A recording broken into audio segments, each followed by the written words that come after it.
Okay, ladies, we have to have a conversation about making good choices. And I know people are not going to want to hear this. I know it's going to rub people the wrong way, but I think it's valid, okay?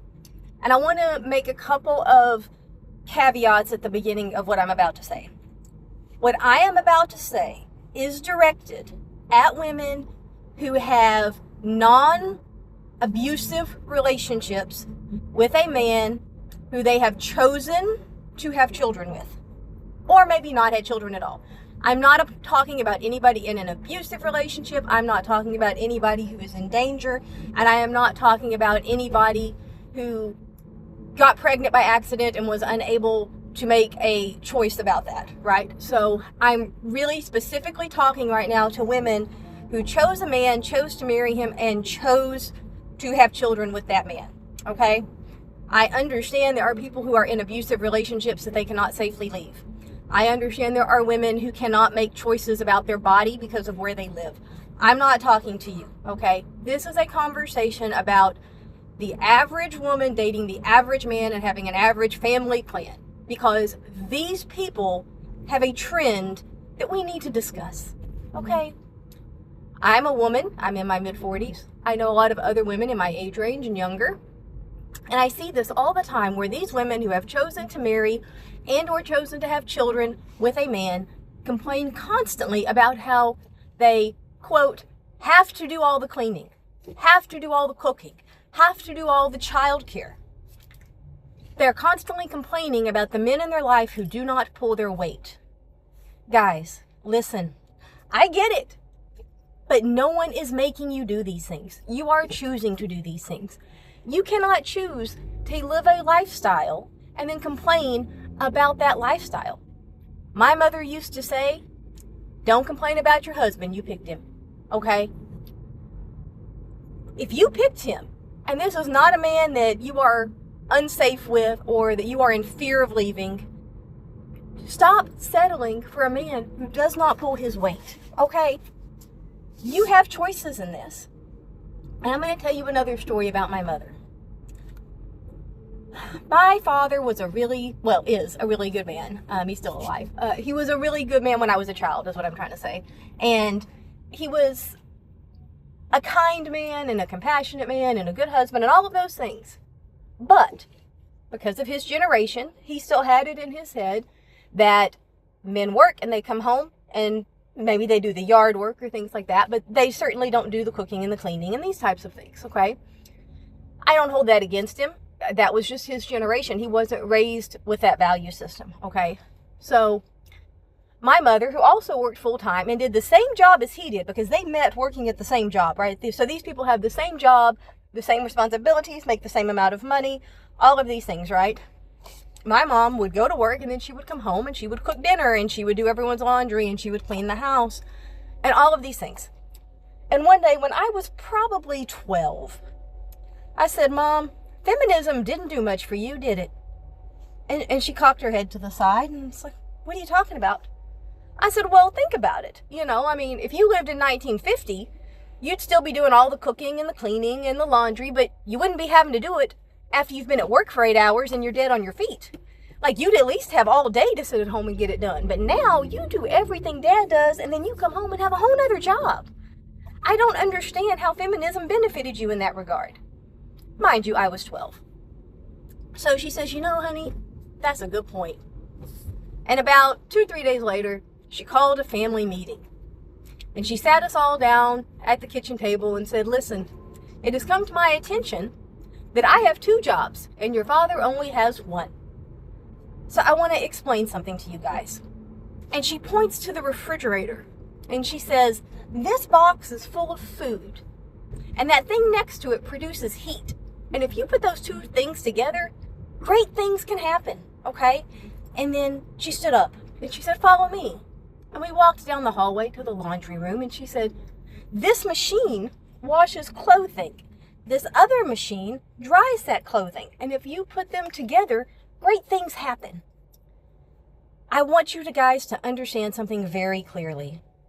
Mom quits. She said it just like that. Mom quits. She said, from now on, I don't cook any food but my own. I don't wash any clothes but my own. I don't clean any messes I didn't make. Everyone in this house is old enough to take care of themselves. Okay? Mom's not doing it anymore. And now I'm in my mid-40s, so you know how long ago this was. To this day, my mom only cooks on holidays and an occasional Sunday breakfast. She just stopped. She just completely freaking stopped. And you know what? Nobody starved to death. Nobody went without clothing. Dad learned how to cook. We learned how to cook. Everyone learned how to take care of themselves. Because she had a choice to do those things. No one was forcing her. Dad wasn't going to starve if she didn't feed him, right? Now, some of you are going to say, well, that's all well and good because her children were older. But here's the thing. If you have a small child, obviously he cannot feed himself. She cannot do her own laundry. We understand this. But right now, if you are in a marriage like this, you are having to take care of your children and your husband. So you have one extra child, right? You are having to do all the work by yourself with one extra body involved that you have to take care of. If you leave him and you walk away, you no longer have to do as much, right? You still have to take care of your child, but you're doing that anyway. You're still dropping your workload significantly by walking away from him. And if you cannot walk away from him for financial reasons, that is a whole nother argument, but I'm still not sympathetic because you made a choice to not become financially independent. You made a choice to not pursue a career before you had children. You made a choice to depend upon someone else to take care of your finances. So while you may be stuck in that scenario, not really, because you can still leave and get child support and go build an independent life. I understand it's harder for you to walk away, but those are still about choices. These are still about not making good decisions, okay? If you give someone the power to feed you, you give them the power to starve you, and that was a choice that you made, just like you chose to date this man who does not pull his weight. And I think that 90% of the time, you know he doesn't pull his weight well before you have children with him, right? When you started dating, you went to his home, presumably, right? And you looked around and you either saw a clean home or you saw a dirty home. If that man kept a dirty home, he's not going to change that when he lives with you. He's still going to be a messy, dirty person. Only now, you're either going to have to live with the filth or clean it. Those are your options because you can't make somebody else do it, right? Those are your options. You leave or you clean it. So why did you get past that point in the dating? When you saw that he was messy, you didn't have to keep dating him. Okay, the world is full of men. You had an endless number of options. You could have just not gone on another date with him after you saw that. So let's say he keeps his place okay and you get past that point, and so you decide to move in together, right? Now let's say when he moves in with you, all of a sudden he gets lazy because he's like, oh, I got a woman now. I don't have to clean up behind myself now. I don't have to cook my own food now. That's going to show itself fairly soon, within a year for sure, right? You're going to see these tendencies. You're going to see that he leaves dishes in the sink. You're going to see that the clothes are piling up in the hamper waiting for you to do them. At this point, you had an option to walk away. And obviously you also have the option to have a very serious conversation with him and explain that if he doesn't fix this behavior, you will walk away. That you have these expectations and these boundaries, that you do not stay with men who expect you to be their mother or their maid. Okay, so you had a choice to walk away before you married him, before you became entangled with him to that extent. Now, let's say you move in and everything's fine and he is taking care of things and he is staying clean. And at this point, you say, you know what, this is a good guy, I'm going to marry this guy. So you get married. And after you get married, it's like he just changes. He just stops cleaning and taking care of himself because you're a wife now. Now it's your job to do these things. Guess what? You can still walk away. You can still walk away and go file for a divorce, okay? You can do it at any time. You can just quit. You can just quit. You can make him understand that he either gets his act together or you leave, and then you leave. Now, let's say you date, you move in together, you get married, and everything is still going really well, and he seems like a really good candidate. So you say, you know what, I think I want to have a baby with this man. So you have a baby. And you notice that he doesn't get up at night to change the diapers. He doesn't get up at night to do the feedings. He doesn't help bathe the child. He refers to taking care of his child as babysitting. And he's just not pulling his weight in regards to these children. Guess what? You can walk away. You can walk away, you can file for a divorce, and you will still be better off, right? Because now you'll be taking care of the baby by yourself, but you were already doing that, girl. You were already taking care of the baby by yourself. At least now you're not having to take care of him too. At least now you're free to seek out a superior partner in the future. If you want one. You may not want one, and that is also valid, because women can raise babies by themselves, okay? But at least you will be free to have the option to find somebody that is a better partner than the one that you have. So ladies, pay attention to your choices. Don't date men who don't pull their weight. Don't move in with them. Don't marry them. Don't breed with them, and don't stay with them, okay? Make better choices. And if you know that this man doesn't pull his weight and you choose to stay, you forfeit the right to complain about it. You do not get to choose to be a martyr about this, because no one forced you into this scenario. You went into this scenario with your eyes open and made bad decisions. And I don't want to hear anything about cultural programming, because unless you live in a remote area with no electricity on an Amish farm or a small African village, cultural conditioning is irrelevant in 2026, because you have television, you have the internet, you have constant exposure to people who do things differently than you do. You can't say, well, I thought everybody did it this way, because you know they don't. You know they don't. That is not relevant to modern culture. It was relevant in my mother's generation, right? Because she didn't have that access. There was television, but television largely portrayed traditional relationships, right? Nowadays, you know not everyone does it this way. You know not everyone does all the cooking and the cleaning and the housework. You are fully aware that you have the choice to do better, to do more. Now, if you want to do those things, if you want to be a domestic goddess, hey, more power to you. More power to you. As long as you're maintaining financial independence, I got no beef with you. I know women who love to cook and they love to clean, and that's just their thing. They want to do it. Right? You know, I don't have children. I'm child-free by choice, but I do have dogs, and I do the majority of the dog care in my home. My husband does help. He is not lazy about that. But I would say I still do the majority of the dog care because I want to.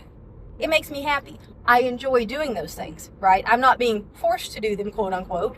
I make a choice to do them. And I continue that choice because I enjoy it. But if you are the kind of woman who goes on the internet and cries and whines about, I have to work all day and then I'm expected to cook and clean and da-da-da-da-da. Bitch, shut up. Shut up. You made that choice. Don't make bad choices. Don't continue in bad choices. And let me reiterate, I am not talking about women who are stuck in abusive relationships. That is an entirely different conversation, okay? I'm not talking about women who had to have children they didn't want because they were unable to access abortion or birth control or sterilization. That's a different conversation, okay? I'm talking about women who made the choice to marry and have children and then complain about having lazy husbands who don't do what they should around the house. As Mama said, don't bitch about your husband, baby. You picked him. Okay? I love you girls. I really do. But y'all gonna have to get it together. Either grow a backbone and deal with the problem or walk away. Okay? That is your choice. You made that bed. You gotta lie in it. And don't spoil these men in the beginning. That's another point. The women will start out doing these things voluntarily because they're in love and they're happy. And like, oh, well, I'll cook, I'll clean. And then somewhere along the way, this becomes an expectation because you set that expectation. If you cook for him every time he comes over, of course he expects you're going to be the cook when they get married. Okay?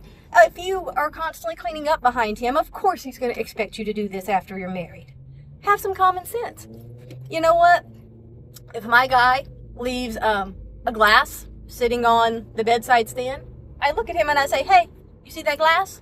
Mama don't live here. And he gets up and he takes it to the kitchen. If I see clothing on my floor, I look at him and I say, hey, your shirt's on the floor. You gonna do something about that? And he'll do it.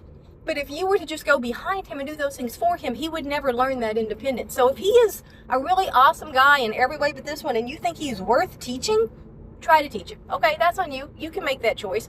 My husband wasn't perfect about these things when we met. I had to, fine tune some things and make some of it a little bit better, but it was doable. Okay. And also, I'll reiterate, I was child-free by choice, so I knew I was never going to have to worry about that particular aspect, and I was a little more relaxed about certain other things because of that.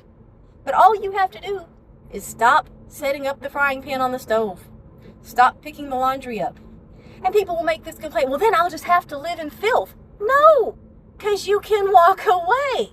You can leave, okay? You don't have to tolerate bad behavior in men. We are strong, independent women in 2026. Okay? Make better choices. Set your boundaries. Demand the kind of man that you want. Do not settle for less than you deserve, girls.